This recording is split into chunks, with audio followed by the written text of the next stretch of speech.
સોમવાર મંડે એટલે કે નવા અઠવાડિયાની શરૂઆત.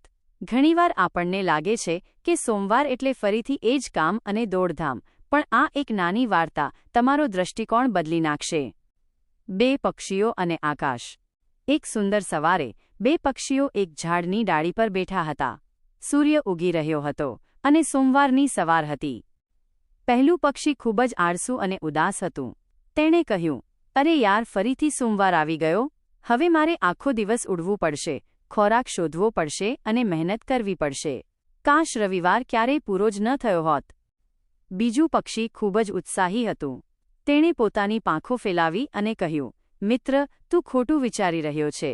સોમવાર એટલે ઈશ્વરે આપણને આપેલી એક નવી તક. આજે આકાશ વધારે ચોખ્ખું છે, પવન સરસ છે, અને કોણ જાણે આજે આપણને ગઈકાલ કરતાં પણ વધારે મીઠા ફળ મળે. પહેલું પક્ષી ડાળી પર જ બેસી રહ્યું, જ્યારે બીજું પક્ષી ઊંચે આકાશમાં ઉડી ગયું. સાંજ પડી ત્યારે બીજું પક્ષી પાછું આવ્યું. તેની પાસે ખાવા માટે સુંદર ફળો હતા અને તેણે નવા મિત્રો પણ બનાવ્યા હતા. જ્યારે પહેલું પક્ષી આખો દિવસ એ જ ડાળી પર બેસીને ભૂખ્યું રહ્યું અને વધુ ઉદાસ થઈ ગયું.